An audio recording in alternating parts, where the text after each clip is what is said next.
Donc le début de la phrase c'est Yesh Efresh Atzum. On va reprendre là.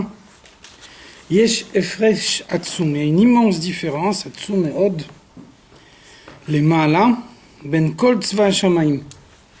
Entre d'une part toutes les créatures du ciel, ça veut dire les planètes, les astres, mais aussi Afilo Amalachim, les anges, chez Nivra Ma'in Leyesh, qui ont été créés à partir du néant, y compris les anges qui sont des créatures spirituelles. Malgré tout, ils ont été créés à partir du néant. On a vu que dans le spirituel, il y a plusieurs formes de spirituel. Le corps des anges, il est spirituel, leur âme, elle est spirituelle. Et donc le corps, il est plus grossier que l'âme. Donc ça s'appelle aussi une création à partir du néant. Ve kayamim, ve chayim ve kayamim, miprinat chitzoniyut achayut, ve hashefa shemashpia ensof baruchu, le achiot haolamot. Et donc toutes ces créatures, y compris les anges, ils ne vivent que par la superficialité de la vitalité que Dieu donne à la création. Donc ça s'appelle la parole de Dieu, le souffle qui vient de la bouche de Dieu, un souffle superficiel. Ça veut dire que on a déjà vu la différence entre Ratson Chitzoni et Ratson Pnimi.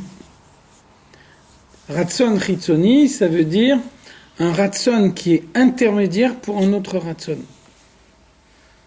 Il y a quelque chose qu'on veut faire, et donc pour pouvoir faire quelque chose, on est obligé de passer par une étape intermédiaire.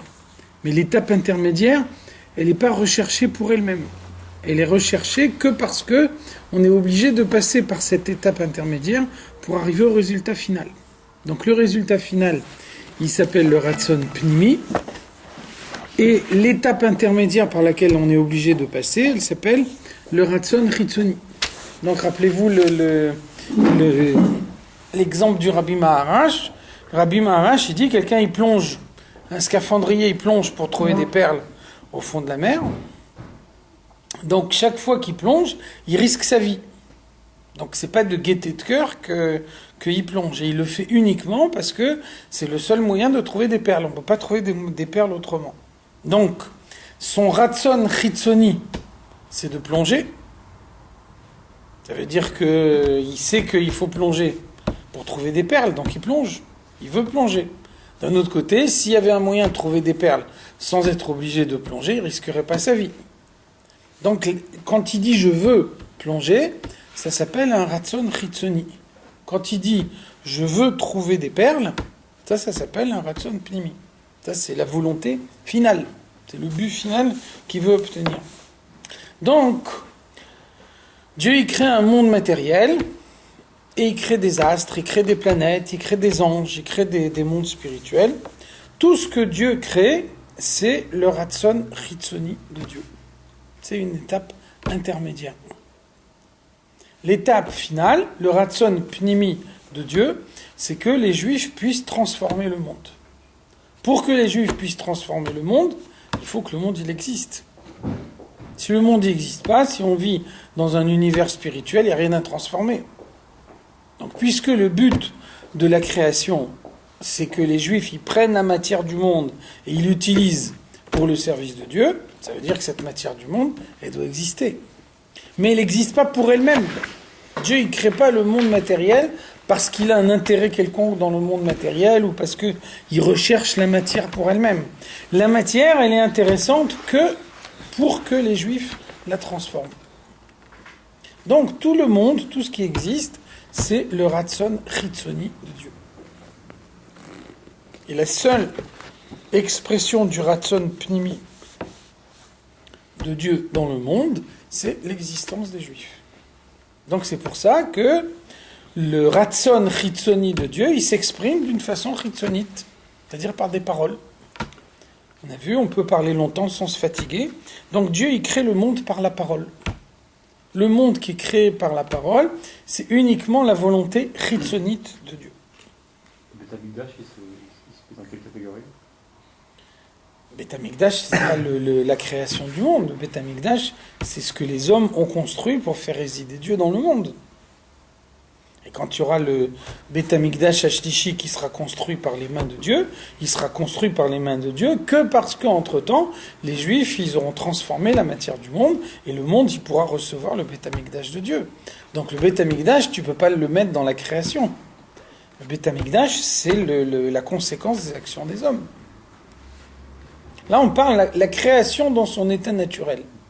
Donc tout ce que Dieu a créé dans le monde, c'est son Ratzon Chitzoni. C'est des choses extérieures qui ne sont pas recherchées pour elles-mêmes, qui sont recherchées que pour que les Juifs puissent ensuite les transformer. Donc les anges y vivent, les anges ils existent, et Dieu il ne cherche pas les anges pour eux-mêmes. Dieu il crée les anges que parce que le monde il a besoin d'anges pour fonctionner. Pour que la totalité du fonctionnement du monde soit possible, il faut qu'il y ait dans le monde des anges. Mais les anges, ils n'ont pas une mission. Les anges, ils sont là uniquement pour que les Juifs ils puissent accomplir leur mission. De la même façon, les Goïm, ils ont 7 mitzvot. Les 7 mitzvot des Goïm, c'est uniquement des valeurs morales. Ça veut dire, le monde il est créé pour qu'on transforme la matière du monde, mais les goïms, c'est pas leur mission. Donc puisque c'est pas leur mission, on leur demande pas d'agir matériellement dans le monde. Tout leur but, c'est uniquement de respecter des valeurs morales. Quand ils respectent des valeurs morales, alors à ce moment-là, la moralité du monde, globalement, elle est respectée, et c'est là que les Juifs ils peuvent faire leur travail. Mais la transformation de la matière du monde, donc le Ratzon Pnimi de la création, c'est uniquement les Juifs. Est-ce qu'on peut parler d'un combat continuel, c'est-à-dire entre les Goïm et les Juifs, par rapport à la transformation du monde? C'est pas par rapport à la transformation du monde. C'est-à-dire les Goïm, ils revendiquent pas la transformation du monde, et eux, c'est pas leur rôle. Ah, ils n'ont aucun. Ils revendiquent pas. Tu vois bien que non seulement ils revendiquent pas, mais dans toutes les religions qui existent chez les Goïm, en Orient comme en Occident, dans tous les systèmes culturels, toutes les religions qui ont été construites par les hommes, elles mettent comme principe de base le rejet de la matière. C'est-à-dire, ils ont eux-mêmes l'idée que la matière par elle-même, elle est dangereuse. Donc le moyen de se préserver, c'est de s'enfermer dans un monastère, de s'enfermer dans un endroit où on se coupe du monde, et de ne pas se marier, de ne pas avoir un contact direct avec la matière du monde. On ne peut pas être en contact avec la matière du monde et se protéger. C'est pas possible. Mais ça veut dire en gros, donc Dieu ne prend pas en compte le fait que la moralité des hommes, par du monde, elle est mauvaise. Alors nous, on a plus de travail à faire. Ça n'a rien à voir. C'est deux domaines différents. C'est deux domaines complètement différents l'un de l'autre. Ça veut dire, il y a un domaine qui s'appelle la moralité des nations. Ça veut dire, les goïms, ils sont là pour maintenir une certaine moralité dans le monde, de façon à ce qu'un juif il puisse plus facilement faire la mission qui lui est confiée. Ensuite, si les goïms ne font pas leur travail, ça veut dire que c'est plus difficile pour nous de faire notre mission. Mais ça n'empêche pas que c'est deux missions complètement différentes. La mission des goïms, elle est entièrement au niveau spirituel. La mission des juifs, elle est au niveau matériel. Par exemple, le rabbi nous dit, on voit que le Rambam il nous dit que quand on a un contact avec un goy, il faut lui rappeler qu'il a 7 mitzvot à faire. On voit que dans tous les siècles de l'histoire juive, on ne voit pas que les juifs ils ont une action d'essayer d'expliquer aux goïms leur mitzvot. Donc le rabbi dit, à un moment où un juif il risque sa vie, à un moment où il y a des persécutions, où le fait d'aller voir un goy et de lui parler de ses mitzvot, ça peut mettre sa vie en danger. La Torah ne nous demande pas de nous mettre en danger, de mettre notre vie en danger pour expliquer leur mitzvot au goïm. Donc ça veut dire, à une époque où il y avait des persécutions, à l'époque où les juifs étaient persécutés, les juifs, ils n'appliquaient pas cette mitzvah d'aller voir un goy, de lui expliquer ses mitzvot. À notre époque, à nous, il n'y a plus de persécution. Il n'y a aucune raison, si on a une relation avec un goy, de ne pas lui parler de ses mitzvot à lui. Donc il y a bien deux paliers dans la création. Il y a la partie spirituelle de la création qui a été confiée aux Goïm parce que les Goïm, ils n'ont pas la force de transformer la matière du monde. C'est pas leur mission, c'est pas ce que Dieu attend d'eux. Et ensuite, il y a la transformation de la matière du monde. Et le fait qu'on prend un objet matériel, on utilise cet objet matériel pour le service de Dieu, avec ça, l'objet matériel, il est transformé. Donc ça, c'est qu'un juif qui peut faire cette mission-là. Parce qu'un juif, il a en lui une neshama qui est une partie de Dieu, et on a besoin de cette partie de Dieu pour pouvoir transformer l'objet matériel. Donc le goy qui n'a pas ce chelek elokam ima'al mamash, s'il va avoir un contact avec le monde matériel, il n'est pas capable de lui apporter l'élévation.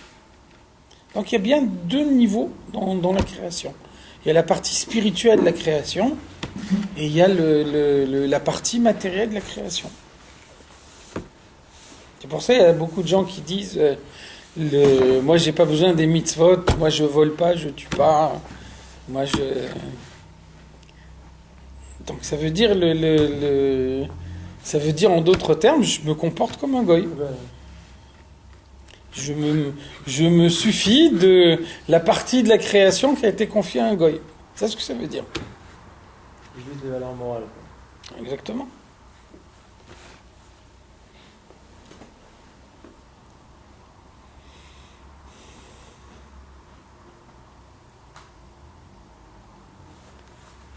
Donc ça veut dire Dieu il dirige toutes les armées, tous les anges, toute la création du monde uniquement par le souffle de sa bouche. Donc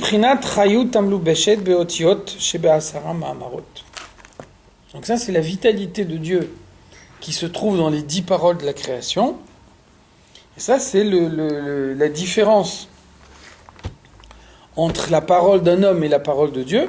La parole d'un homme, elle s'envole au moment où elle a été prononcée. La parole d'un homme, elle n'est pas créatrice, malheureusement. Pas parce qu'on dit je vais faire ça qu'on va le faire effectivement.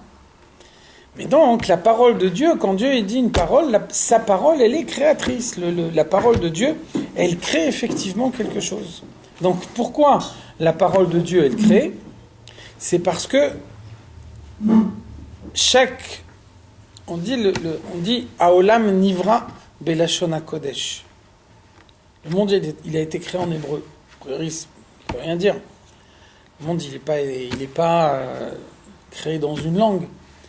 Ça veut dire que toutes les langues du monde, c'est des langues conventionnelles. Il n'y a pas une signification profonde dans les mots d'une langue. Un mot, il a une valeur que parce que tout le monde comprend ce mot-là de cette façon-là. Quand on dit une table, tout le monde sait ce que c'est une table. Quand on dit une chaise, tout le monde sait ce que c'est qu'une chaise. Si demain on dit, à partir d'aujourd'hui, on va décider qu'une chaise, elle s'appelle table et qu'une table, elle s'appelle chaise, c'est pas profondément gênant. La seule chose qu'il faut, c'est que quand on emploie un mot, que tout le monde sache qu'est-ce que ce mot il veut dire. À partir du moment où on est tous d'accord sur la signification du mot, ce mot-là, il passe. Ça veut dire qu'il n'y a pas de signification profonde dans le mot. Il y a juste une convention. Par contre, dans la Lashon HaKodesh, le mot, le nom d'une chose, c'est la combinaison de lettres qui correspond à la vitalité profonde de cette chose-là. Ça veut dire, quand une table, elle s'appelle Shulchan, ça veut dire qu'il y a un Shin qui est dans une des 10 paroles de la création, un Lamed, un Chet et un Nun. Et donc la table, elle existe grâce à ces 4 lettres qui se trouvent dans 4 paroles de la création, puisque dans les 10 paroles de la création, on ne trouve pas le mot Shulchan. Donc on fait une combinaison de lettres. On prend un Shin quelque part, un Lamed, un Chet, un Nun quelque part, et ces 4 lettres que Dieu prononce en permanence, elles font que toutes les tables du monde, elles existent.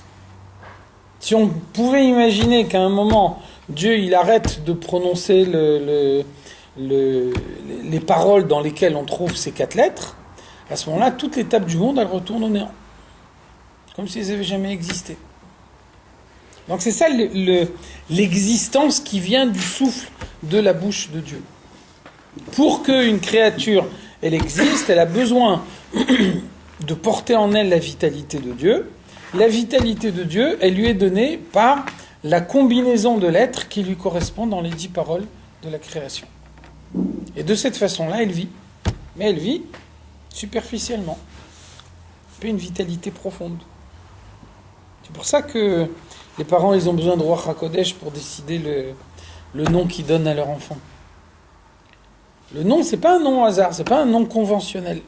Il faut arriver à trouver le nom qui correspond à sa neshama et qui va faire que, grâce à ce nom, il va avoir la vitalité dont il a besoin pendant toute sa vie.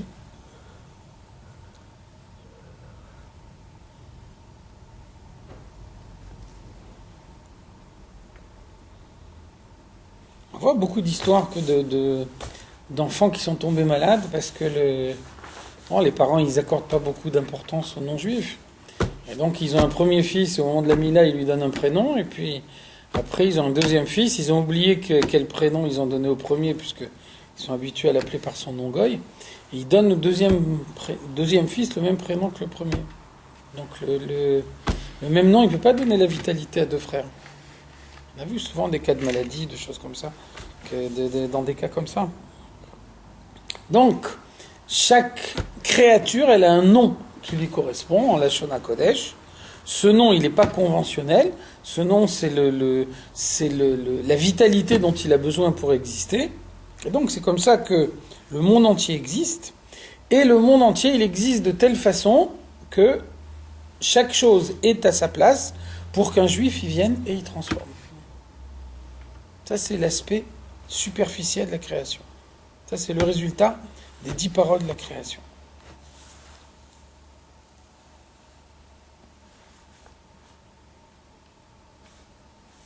Shehen prinat kelim ve'amshachot.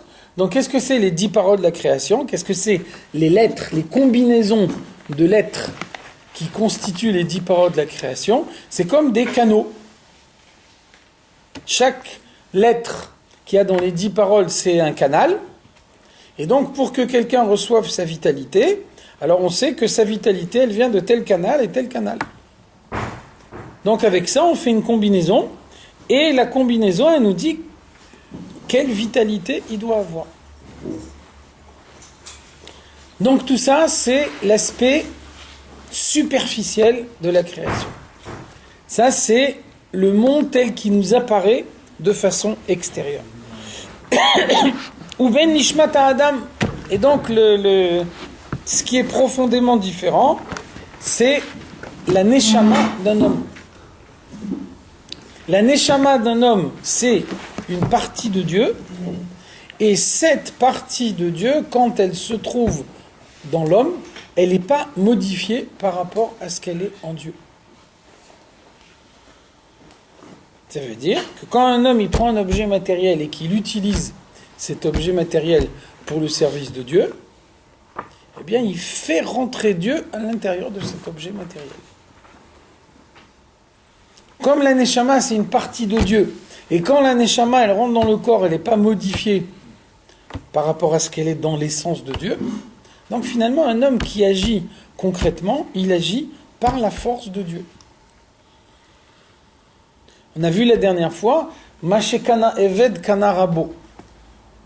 Un homme, il a un esclave, il envoie son esclave faire le marché pour lui. Donc la halakha, c'est pas que le serviteur, dans un premier temps, il achète un objet, cet objet, il lui appartient à lui, et puis après, quand il arrive à la maison et qu'il le donne, il le passe dans la main du maître, c'est à ce moment-là que l'objet il devient la propriété du maître. La halakha, c'est que le serviteur, il n'a pas d'existence personnelle. Lui, il est uniquement une émanation du maître. Il ne fait pas une transaction pour son compte personnel, il fait ce que le maître l'a chargé de faire. Donc, il va acheter un objet, au moment où il achète un objet, il achète cet objet a priori pour le compte du maître. Au moment où lui, il soulève l'objet dans le magasin, il le soulève pour le compte du maître, exactement comme si c'était le maître qui avait pris l'objet dans la main. Donc, c'est ce que nous, on fait dans le monde. Nous, on a en nous une partie de Dieu. Cette partie de Dieu, elle a été placée dans un corps physique.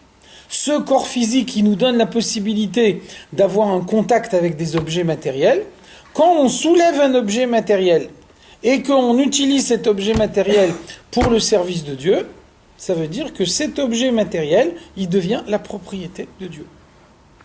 Exactement comme le serviteur qui va acheter un objet pour le compte de son maître. Donc ça, c'est le Ratson Pnimi. Ça, c'est la dimension profonde de la création. Ça, c'est la raison véritable pour laquelle Dieu il a créé le monde. Nishmat Adam nimshecha tchila miprinat pnimiut achayut shemashpia ensof baruch hu. Et donc, la neshama, à la différence de tout le reste de la création, tout le reste de la création, c'est les 10 paroles de la création. Les paroles, c'est quelque chose de superficiel. On peut parler des heures sans se fatiguer. Par contre, quand Dieu y crée l'homme, quand il crée Adam Arishon, alors c'est écrit dans la Torah, Vayipach be'apav nishmat chaim. Il a insufflé dans ses narines une âme de vie. Donc là, on ne dit pas il a parlé, on dit il a soufflé. Donc vous voyez tout de suite la différence. Quand on parle avec la partie superficielle de l'air qu'on a dans ses poumons. Et donc comme c'est superficiel, on peut parler des heures et on ne fait pas appel à la profondeur de soi. Et donc on ne se fatigue pas.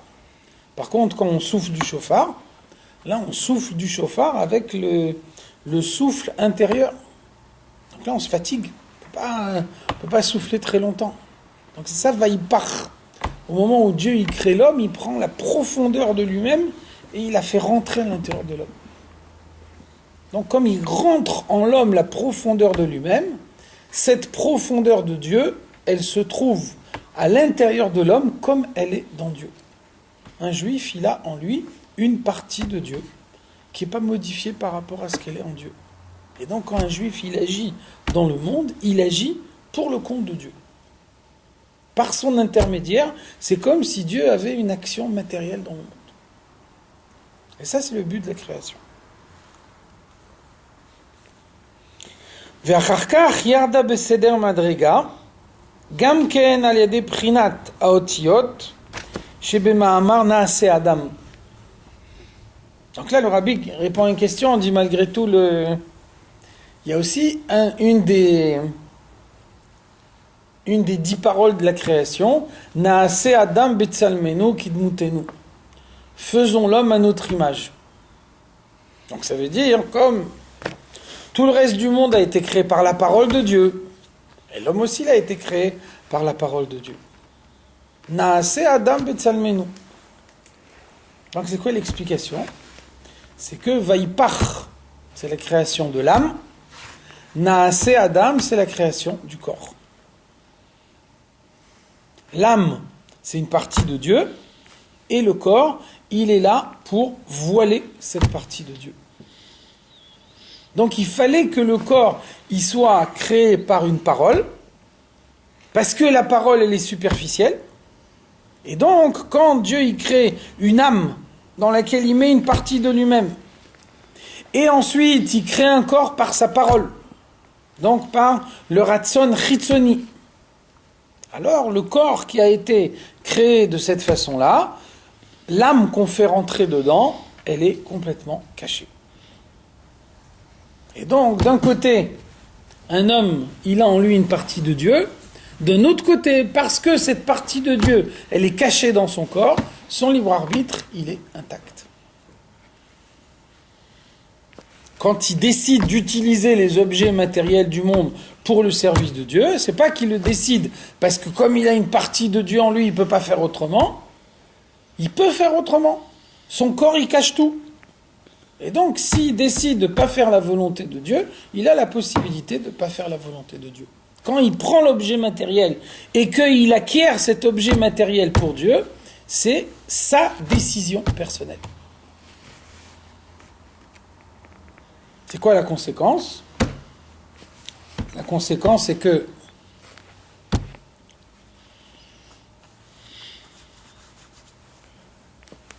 un homme, il a en lui une partie de Dieu. Quand il agit par l'intermédiaire de cette partie de Dieu. Donc finalement, c'est Dieu qui agit.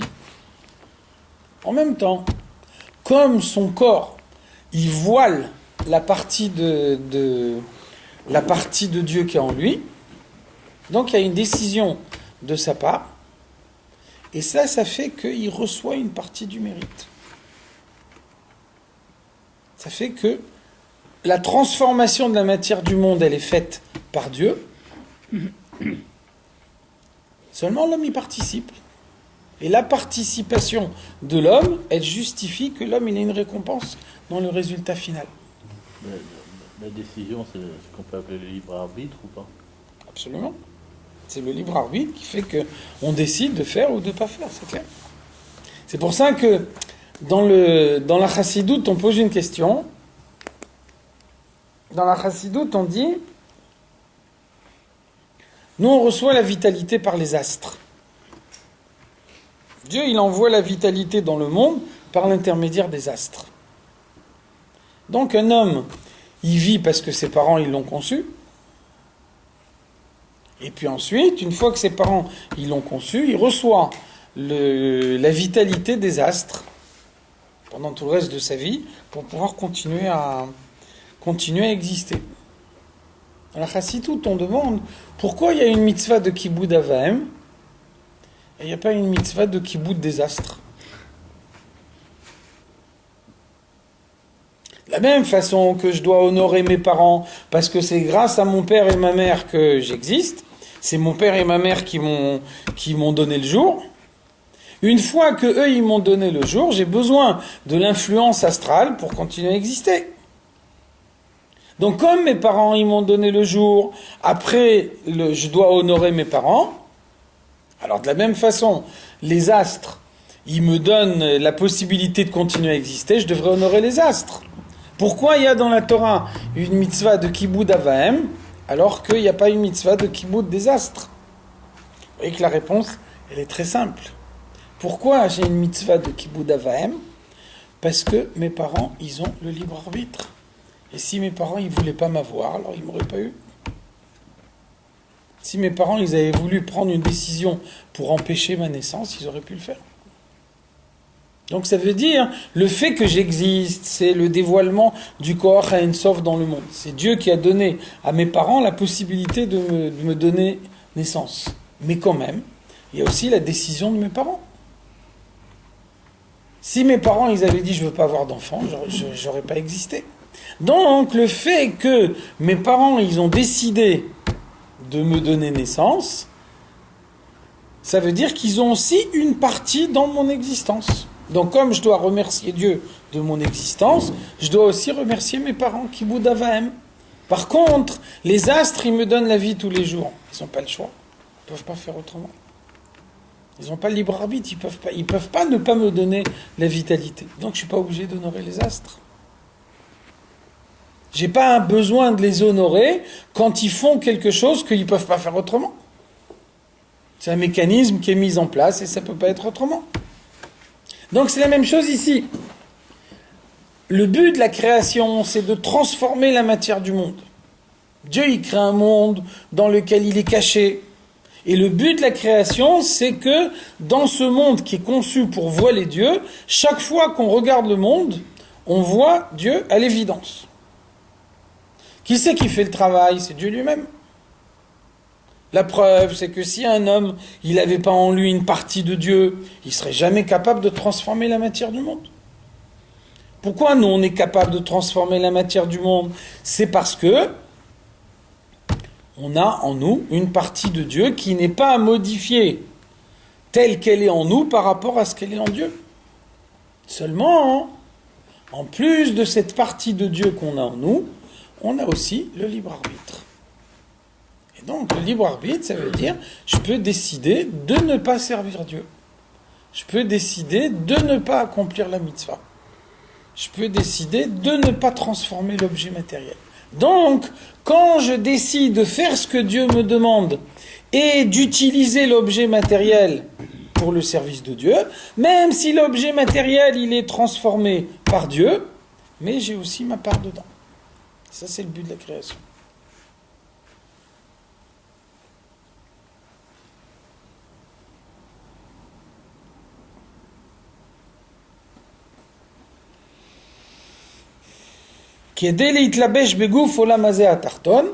Donc le fait que non seulement Dieu il donne une neshama à un homme, mais en plus il a également recours à une parole de la création, Naase Adam Betsalmenu, faisons l'homme à notre image. Donc ça a pour conséquence l'existence d'un homme dans le monde matériel, ici en bas dans le monde. Velachen nikreo amalachim beshem Elokim bekatuv. C'est pour ça qu'on voit que il y a des psukim, il y a des versets de la Torah où les anges ils sont appelés Elokim. Chez Katou, le verset il nous dit Ki Hashem Elokechem Elokea Elokim. L'Éternel votre Dieu, c'est le Dieu des anges. Hodou l'Elokea Elokim. Louez le Dieu des anges. Vayavo bnei Elokim liitiatsev. Les anges sont venus se présenter devant Dieu. Donc qu'est-ce que ça veut dire appeler un ange Elokim? Qu'est-ce que ça veut dire que l'ange, il a le nom de Dieu? Ça veut dire tout simplement qu'il n'a pas le libre arbitre. Il ne peut pas faire autre chose que ce que Dieu lui demande. Il n'a que Dieu en lui. Il n'a que Dieu en lui, ça veut dire il a une nature. Un ange du mal, il fera que le mal toute sa vie. Un ange du bien, il fera que le bien toute sa vie. Un homme, il a libre arbitre, donc il peut arrêter de faire le bien et commencer à faire le mal. Il fait du mal, il peut arrêter de faire le mal et commencer à faire le bien. Un ange, il est préprogrammé, il ne bouge pas, continue à fonctionner de la même façon que Dieu, il a 3 choses annoncées à Abraham, il lui envoie 3 anges. On ne peut pas imaginer un seul ange qui va annoncer 3 nouvelles. Pourquoi? Parce qu'il y a une décision à prendre. Est-ce que j'annonce d'abord la première nouvelle, ou d'abord la deuxième, ou d'abord la troisième? Un ange, il ne sait pas prendre de décision. Et il est bloqué. Il faut le programmer à l'avance, et à ce moment-là, il fait ce pourquoi il a été programmé. Mais prendre une décision, est-ce que maintenant je dois lui annoncer telle chose ou telle chose? Il ne sait pas faire. Donc tu n'as pas le choix, tu as 3 nouvelles à annoncer, tu envoies 3 anges. Ça veut dire que la Neshama, elle n'a pas pris Rachofshit. La Neshama, elle n'a pas pris Rachofshit. Les anges? Non, de nous. La Neshama, elle a pris Rachofshit quand elle est dans un corps. C'est l'écran du corps qui lui permet Prira Chofshit. Quand elle est là-haut, quand elle est une partie de Dieu, le mot Prira Chofshit, il veut rien dire. Le rayon du soleil, il commence à devenir un rayon quand il est sorti du soleil. Mais quand il est à l'intérieur du soleil, il ne s'appelle pas rayon, il s'appelle soleil. La Neshama, elle devient une Neshama quand elle est dans le corps. Quand elle est dans Dieu, elle ne s'appelle pas Neshama, elle s'appelle Dieu. Donc, quand le Dieu il prend une partie de lui-même et il la rentre dans un corps, comme un père il donne naissance à son fils, il prend une tipa qui vient de son cerveau et cette tipa elle devient ensuite tout le corps de l'enfant, alors là l'enfant il prend une existence indépendante de celle de son père. La Neshama elle rentre dans le corps.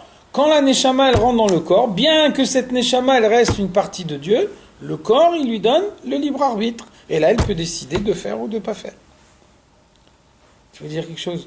On dit des fois que nous-mêmes, on peut créer des anges. On en crée tous les jours.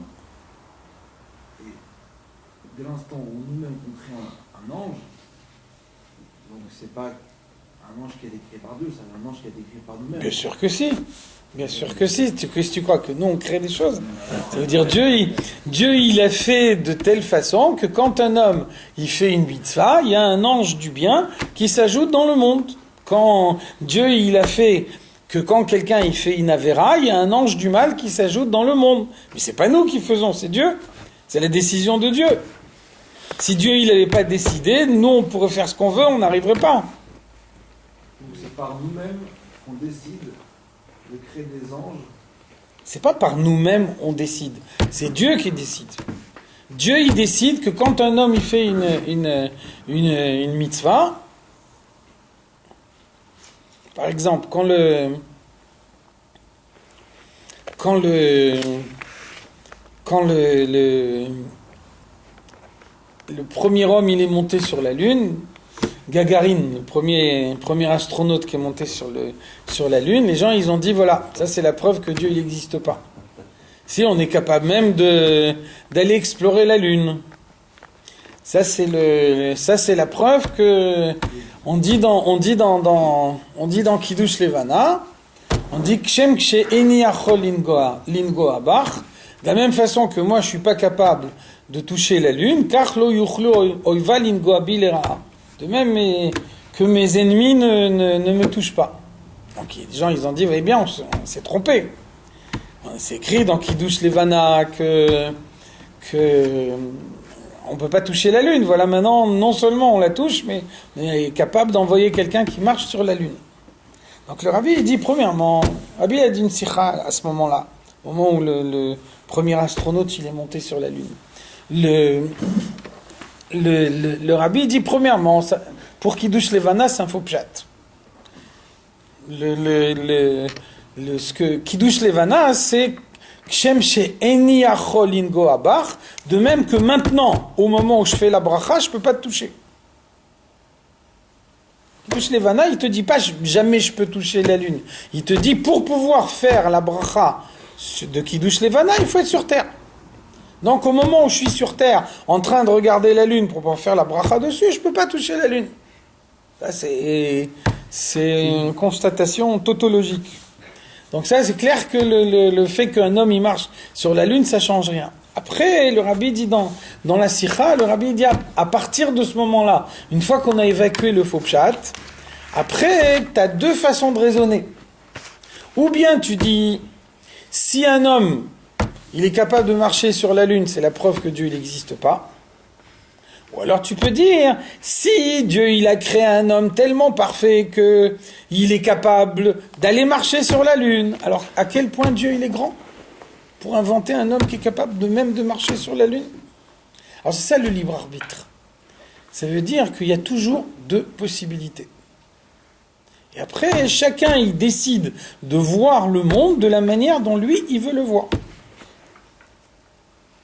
Et donc, si quelqu'un il décide de voir noir, alors on va faire que ce qu'il voit, ça soit réellement noir. Si quelqu'un il décide de voir blanc, alors on va faire en sorte que ce qu'il voit, ça soit réellement blanc. Ça, le libre arbitre, et cette possibilité, elle existe uniquement chez les hommes. Un ange, il est préprogrammé. Donc il fonctionne d'une certaine façon, et toute sa vie, un ange, il ne pourra jamais fonctionner autrement que de la manière pour laquelle il a été programmé. C'est pour ça qu'il n'y a pas de récompense possible. On peut donner une récompense à quelqu'un qui prend une décision. Si quelqu'un il n'a pas de décision à prendre, on met un programme en lui, et le programme il tourne toujours de la même façon. Il n'y a pas de récompense possible, parce qu'il n'y a pas de décision possible. Donc c'est pour ça que l'ange, il s'appelle Elohim.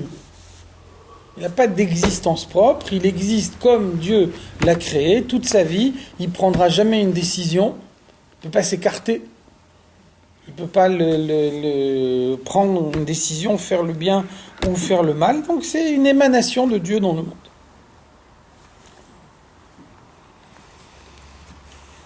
Les filles chez Nikat Rayutam Himiprinat Chitzoniut, la vitalité d'un ange, elle vient du niveau superficiel de la création.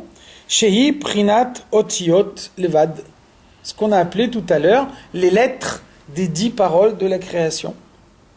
Un ange, il n'a pas d'âme divine. Non seulement un ange, il n'a pas en lui l'équivalent de l'âme d'un juif, mais on dit quand il y a plus de 10 juifs qui sont rassemblés, un ange, il ne peut pas s'approcher parce qu'il brûle.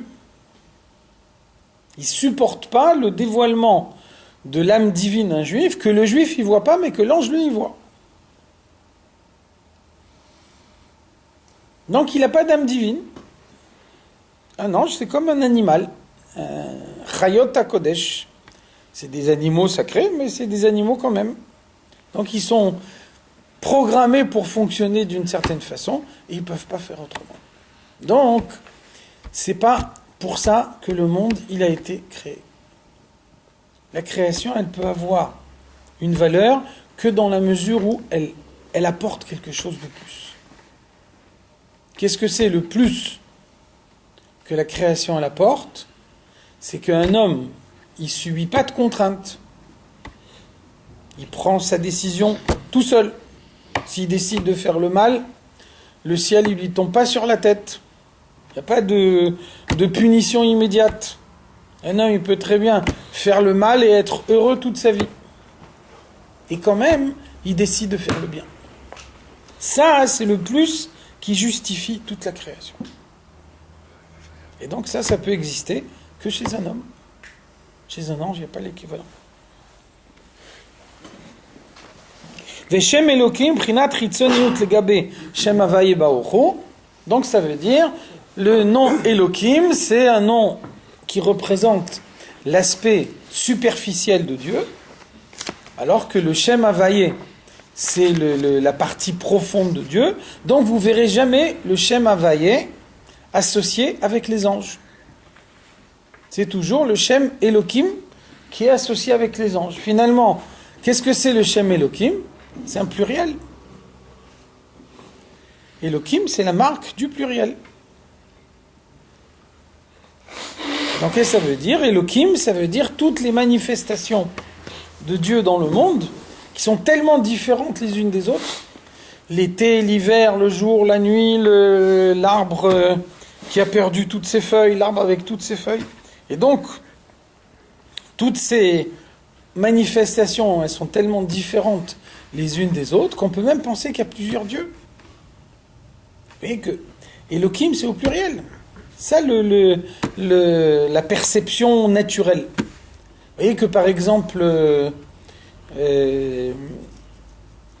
Abraham, il recherche la présence de Dieu. Il vit dans une génération où tout le monde est idolâtre, donc avant qu'il ait la révélation de Dieu, il essaye de comprendre Dieu par son intelligence. La première idée qui lui vient à la tête, c'est il y a plusieurs dieux. Donc au début, il se dit peut-être c'est le soleil qui est Dieu. Si le soleil il est capable de lever le jour le matin, ça veut dire qu'il chasse la nuit. Donc il est plus fort que la nuit. Donc peut-être le soleil c'est Dieu. Après il se dit mais voilà, après quand la nuit elle retombe, c'est la lune qui chasse le soleil. Donc peut-être que ils se partagent le monde. Il y a un moment où c'est la lune qui domine, il y a un moment où c'est le soleil qui domine. Donc, vous voyez que quand on raisonne, quand on n'a pas la révélation de Dieu, on essaye de raisonner, on se dit finalement il y a plusieurs forces dans le monde. Il y a un moment où c'est plutôt telle force qui est mise en avant. Un autre moment c'est plutôt telle autre force. Alors donc le Shem Elohim, le nom de Dieu Elohim, il ne contredit pas cette perception. Ça, c'est la perception naturelle. Il y a plusieurs pouvoirs dans le monde.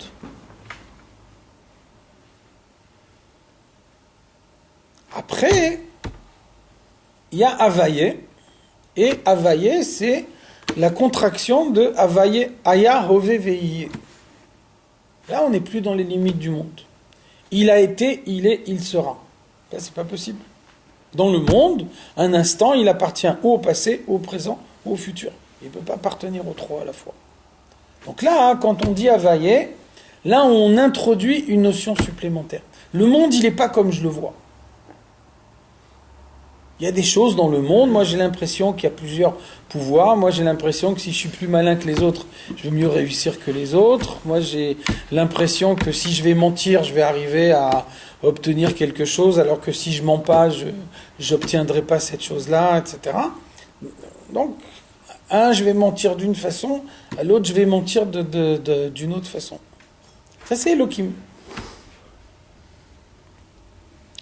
Donc, un goy, il s'arrête à la perception de Elohim. Et pour un juif, on lui dit « Havaye ou à Elohim ». Elohim, c'est juste une apparence extérieure. Mais Havaye ou à Elohim, à l'intérieur de Elohim, il y a Havaye. Et donc, Havaye, c'est l'unité totale. Tout ce qui existe dans le monde, c'est la manifestation de l'unité de Dieu. Donc ça, un goy, un ange, un goy, il ne comprend pas. Vous voyez que le Moshe Rabbeinu, il va voir le pharaon, et il lui dit, Ko amar avaye, shalach etami veyavduni.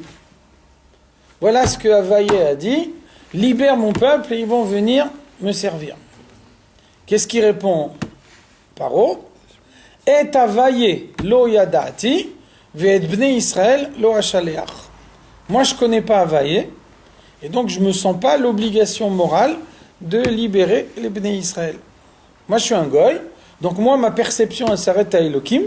Donc si tu me parles de Elohim, là on discute. Par contre, tu me parles de Havaïe, moi je comprends pas.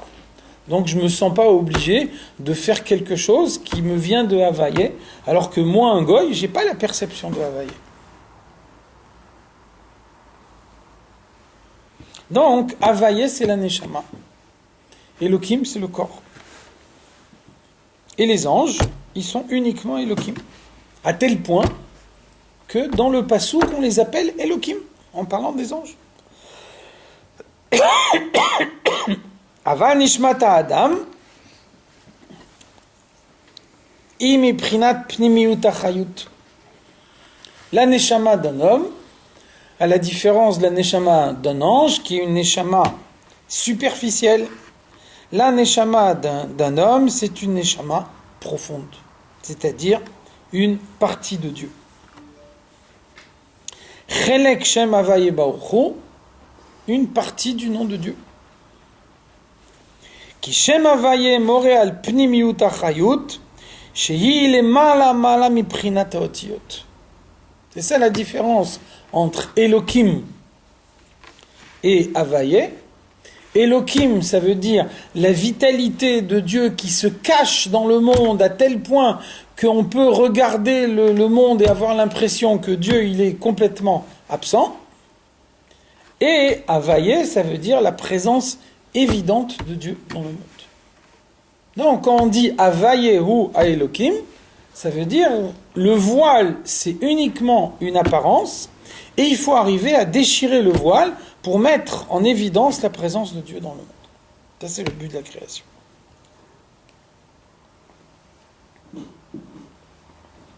Biuraïnian, comment on peut préciser cette idée? Que Nodam Imamar Eliyahu, on sait ce qu'a dit Eliyahu Navi dans les Tikkun Zohar, c'est ce qu'on dit dans la tfila du vendredi après-midi avant Mincha. Antu de afikat asar tikkunin. Toi Dieu, tu as fabriqué 10 outils de transformation. Vekarinan leon eser sfiran, et nous les avons appelés 10 sfirot, leanhaga bahen almin stimin, et c'est ce qui permet de diriger les mondes cachés et les mondes dévoilés. Qu'est-ce que ça veut dire?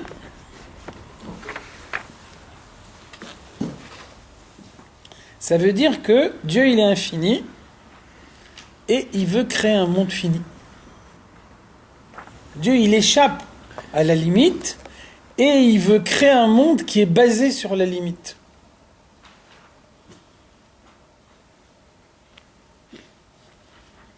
Alors comment est-ce qu'on prend la lumière de Dieu qui est infinie et puis on va la rentrer dans une dimension finie? Donc Eliyahu Navi nous dit, pour arriver à faire ça, Dieu il a créé des sphirotes. Ça veut dire, il y a la lumière de Dieu qui est infinie. La lumière de Dieu, elle peut tout faire. Si par exemple, on a besoin d'un acte de bonté dans le monde, alors la sphira, elle va aller chercher l'aspect de bonté qu'il y a dans la lumière de Dieu, et c'est cet aspect qui va être dévoilé dans le monde pour pouvoir accomplir l'acte de bonté dont on a besoin. Si on a besoin d'un acte de sévérité dans le monde, alors la sphira, elle va aller chercher l'aspect de sévérité qui se trouve dans la lumière de Dieu et il la dévoile dans le monde. Par exemple, Dieu il crée le monde. C'est un acte de bonté. Olam chesed ibane. Le monde il a été créé par la bonté de Dieu. Et puis ensuite, quelques années après, Dieu il fait le déluge, il détruit le monde. Donc il s'est passé, Dieu il s'est trompé. Il ne savait pas que les hommes ils allaient mal se comporter, ou il a changé d'avis, il a changé de plan. Donc vous voyez bien, Dieu il crée le monde.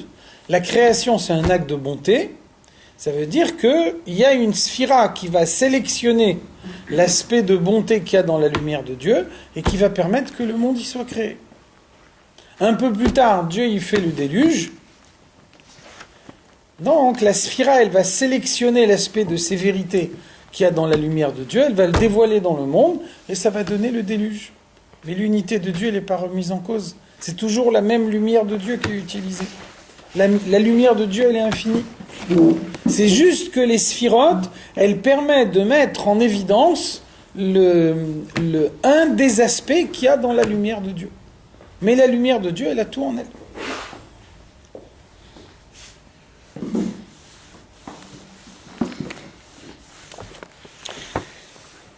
Et c'est pour ça qu'il y a un avis, il nous dit ensuite, Ant Hakim, toi Dieu tu es Chacham, Velo Bechorma Yedia, mais pas par la Chorma que nous connaissons.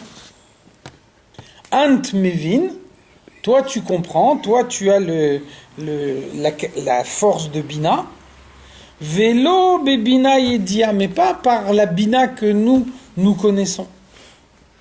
Ça veut dire que du point de vue de Dieu, toutes les choses, elles prennent un aspect différent. Un homme, il essaye de comprendre. Qu'est-ce que ça veut dire comprendre pour un homme? Comprendre, ça veut dire, j'ai une idée que je ne comprends pas, et donc je vais me casser la tête. Je vais me cogner la tête contre les murs jusqu'au moment où je vais arriver à la comprendre. Qu'est-ce que ça veut dire j'ai compris? Ça veut dire je suis arrivé à faire rentrer en moi quelque chose que au préalable j'avais pas. J'avais une idée qu'avant je comprenais pas. Maintenant, à force de réflexion, à force de réfléchir, finalement je suis arrivé à comprendre cette idée. J'ai introduit en moi quelque chose que avant je n'avais pas. Maintenant, quand on dit Dieu, il comprend. Qu'est-ce que ça veut dire? Dieu, avant il n'avait pas compris, juste maintenant il vient de comprendre. Qu'est-ce que ça veut dire le tu es Chacham? On dit à Dieu, tu es Chacham. Ça veut dire quand tu réfléchis, tu comprends bien, tu as eu 10 à l'école, ça veut rien dire. Donc qu'est-ce que ça veut dire Dieu il est Chacham? Ça veut dire Dieu il a une lumière dans laquelle la Chokhma elle est mélangée avec des autres choses. Et puis, parce que Dieu, il veut mettre en avant l'aspect de Chacham qu'il a en lui, donc il y a une sphira qui va isoler cet aspect de Chacham de façon à ce qu'il soit mis en avant. Mais quand on dit Dieu, il est Chacham, en soi-même, ça ne veut rien dire. Dieu, il est pas un Chacham, il est tout. Dire Dieu est Chacham, c'est une limitation. Donc vous voyez bien que les mêmes termes, selon qu'ils sont utilisés à propos de Dieu ou à propos de nous, ils n'ont pas la même signification. Quand on dit à quelqu'un tu es grand, ça veut dire tu n'es pas petit. Donc finalement, comme tu es petit, c'est une limitation, tu es grand, c'est aussi une limitation. Finalement, on ne peut pas dire à Dieu ni tu es grand, ni tu es petit. Dans un cas comme dans l'autre, on le limite. Comme on le limite en disant tu es petit, on le limite aussi en disant tu es grand. Donc vous voyez que quand on dit un homme il a telle qualité, alors on veut dire voilà, cet homme-là il est arrivé à développer cette qualité qu'il n'avait pas au préalable. Un homme il n'a rien de d'inné. Tout ce qu'il a c'est quelque chose qu'il a acquis. Donc il y avait telle chose qu'il ne possédait pas, et puis il est arrivé au fur et à mesure à développer cette chose-là, jusqu'à que finalement il a acquise. C'est une introduction nouvelle. C'est le dévoilement d'une force nouvelle qui, au préalable, n'existait pas. C'est un changement. Au début, il n'avait pas cette compréhension. Au début, il ne comprenait pas. Et maintenant, il a compris. Donc, c'est plus le même homme. Il a plus les mêmes choses dans la tête que ce qu'il avait avant. Vous voyez bien qu'on ne peut pas dire ça chez Dieu. Donc, Dieu, il a en lui la chorma, Dieu, il a en lui bina, Dieu, il a en lui toutes les forces qu'on peut imaginer.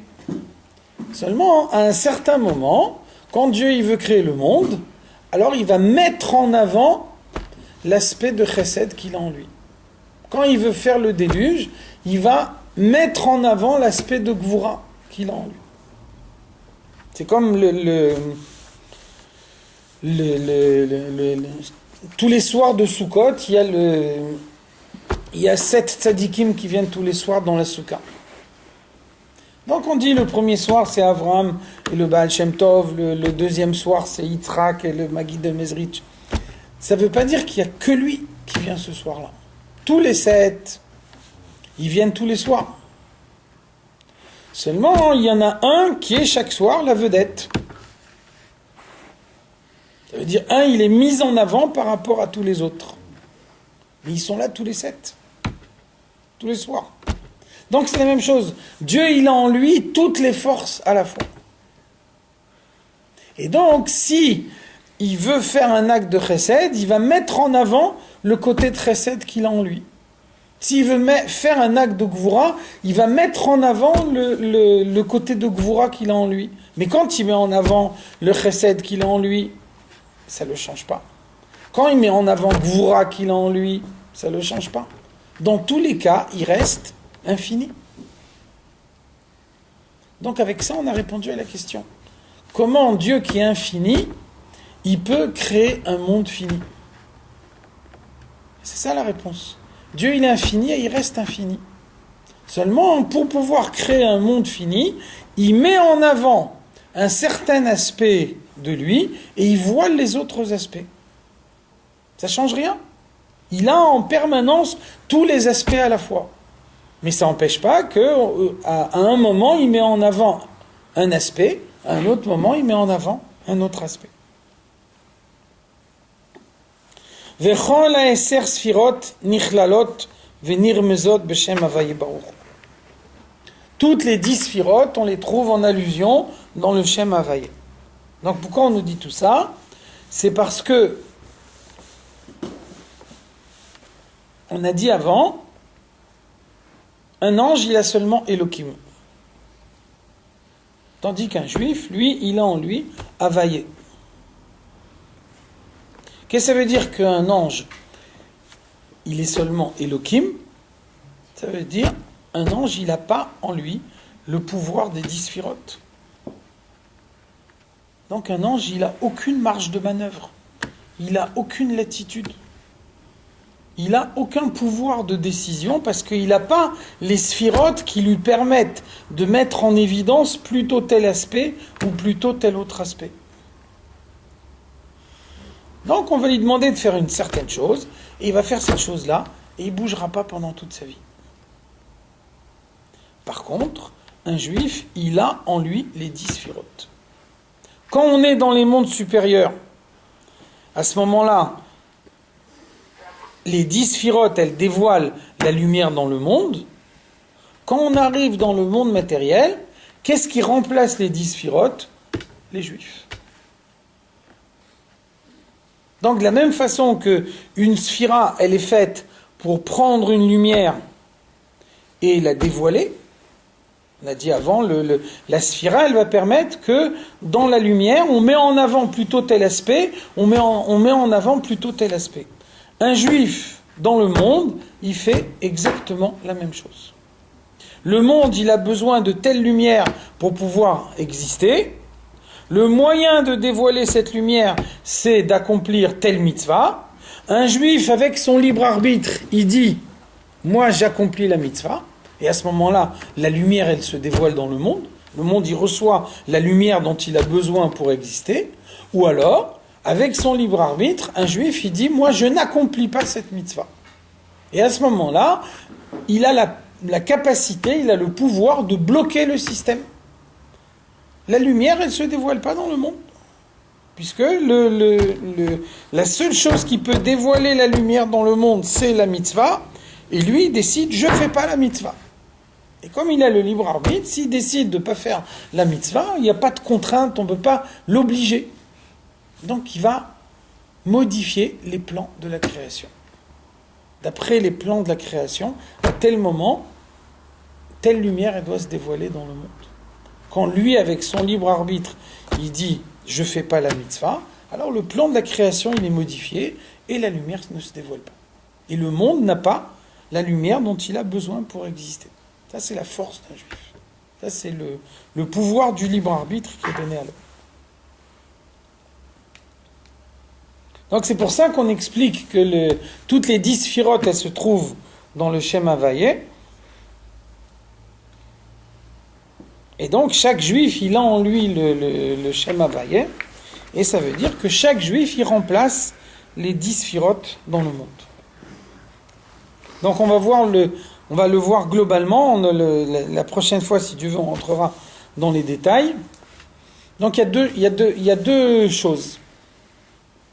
D'abord, premièrement, la base de tout, c'est la compréhension. Un homme, il peut être impressionné profondément que parce qu'il a compris. Un sentiment, c'est éphémère. Un sentiment, c'est superficiel. La seule chose qui modifie la personnalité de façon durable, c'est la compréhension. Donc, d'abord, dans le Shem Havayé, Yudke Vavke, on trouve les 3 sphirotes de la compréhension. Donc, le début de la compréhension, c'est Chochma. Chochma, c'est un éclair de compréhension. Ça veut dire, vous êtes dans l'obscurité, vous n'avez pas compris, et tout d'un coup, tac, il y a une idée qui vous vient à la tête. C'est comme un éclair qui vient dans la tête. Un éclair, c'est une toute petite lumière. Ça, c'est Chochma. Donc, Chochma, c'est le Yud. Le Yud, c'est un tout petit point. Ensuite, une fois qu'on a cet éclair de départ, alors après, il faut développer. Il faut développer un raisonnement. Et des fois, on s'aperçoit qu'on s'est trompé ou on a préjugé de certaines choses. Donc, on a besoin de tout un raisonnement. Ce raisonnement, il s'appelle Bina. Bina, c'est le He. Vous voyez qu'à la différence du Yud, qui est un tout petit point, le He, c'est une lettre très importante. Longue, large, haute. Donc, quand est-ce qu'on a réellement compris? Quand on a bâti tout un raisonnement. Donc ça, c'est le He, avec toutes ces dimensions qui représentent ce raisonnement construit. Après, la 3e étape, c'est Da'at. Qu'est-ce que ça veut dire Da'at? Da'at, ça veut dire vivre profondément ce qu'on a compris. Da'at, ça veut dire j'ai compris une idée, et cette idée que j'ai comprise, je suis arrivé à la rentrer tellement profondément en moi qu'elle est devenue une partie de moi-même. Comme si elle avait toujours été en moi, comme si je ne pouvais pas imaginer ma vie sans cette idée en moi. Alors donc, un tellement haut niveau d'identification avec l'idée, ça demande un dévoilement de Dieu. C'est un don de Dieu. Pas tout le monde peut arriver au niveau de Da'at. La plupart des gens, ils s'arrêtent au niveau de Bina. Parce que accéder à Da'at, c'est un don de Dieu. Et donc, comme Da'at, c'est un don de Dieu, c'est pour ça que Da'at, c'est 2 lettres. Vav, He. Le Vav, c'est un réservoir qui est en haut, avec un tuyau qui descend vers le bas. Ça, c'est le dévoilement de Dieu qui permet d'accéder à Da'at. Et après, une fois que vous avez ce dévoilement de Dieu, qu'est-ce qu'on retrouve? Encore une fois, un He. Une lettre qui est longue, haute, large, ça veut dire un raisonnement. Et donc, on va refaire un raisonnement comme dans le He précédent. Seulement, la différence, c'est que le He précédent, il est précédé uniquement par un Yud. Alors que ce hé-là, il est précédé par un vav. Il y a eu un dévoilement de Dieu, et donc le dévoilement de Dieu, il fait que ce qu'on arrive à comprendre dans le dernier hé, on le comprend beaucoup plus profondément. C'est une idée qui s'introduit en l'homme beaucoup plus profondément. Donc ça, c'est Yudke Vavke, quand on regarde uniquement les sphirotes de la compréhension. La notion de date, elle rentre en compte que par rapport à Dieu. Non, Da'at, c'est par rapport à l'homme. Da'at, c'est ressentir profondément. Da'at, c'est pour l'homme. Simplement, hein? Par rapport à plein de choses dans le monde, on peut avoir date. Da'at, ça veut dire j'ai compris quelque chose par mon intellect, donc c'est pas quelque chose que je suis né avec. Il y a eu une partie de ma vie où je n'avais pas compris. Seulement, une fois que je l'ai introduit en moi, je suis arrivé à le rentrer en moi tellement profondément que c'est devenu indissociable de moi. C'est écrit dans la Torah, Ve'adam yada et rava. Qu'est-ce que ça veut dire Ve'adam yada et rava? Ça veut dire qu'ils ont eu un enfant. Donc on voit que quand il y a un enfant, dans l'existence d'un enfant, la partie qui vient du père et la partie qui vient de la mère, elles sont indissociables. Quand l'enfant il a reçu une existence unique, après la naissance, donc la partie qui était initialement apportée par le père et la partie qui était apportée initialement par la mère, elles se fondent ensemble dans une existence unique. C'est ça Da'at. Da'at, ça veut dire moi et l'idée, on devient une seule chose. À tel point que je ne peux pas imaginer mon existence sans cette idée. Il y a eu un moment de ma vie où je ne comprenais pas cette idée, mais à partir du moment où je l'ai comprise, j'arrive à la rentrer tellement profondément en moi qu'elle devient une partie de moi-même. Donc, ce niveau-là de compréhension profonde, il n'est pas uniquement dans la capacité de l'homme. On a besoin d'un dévoilement de Dieu. Si on n'a pas le dévoilement de Dieu, par nos capacités normales, on ne peut pas arriver à un niveau de prise de conscience intellectuelle tellement fort. Donc ça, c'est quand on raisonne dans les mouchines. Si on regarde maintenant sur toutes les sphirotes, donc en sachant que Da'at, c'est pas au niveau de tout le monde, pas n'importe qui arrive au niveau de Da'at. Donc à ce moment-là, Yud c'est Chokhmah, et c'est Bina, comme on a vu avant. Quand on arrive au niveau de Bina, la compréhension elle est suffisante pour pouvoir donner naissance à un sentiment.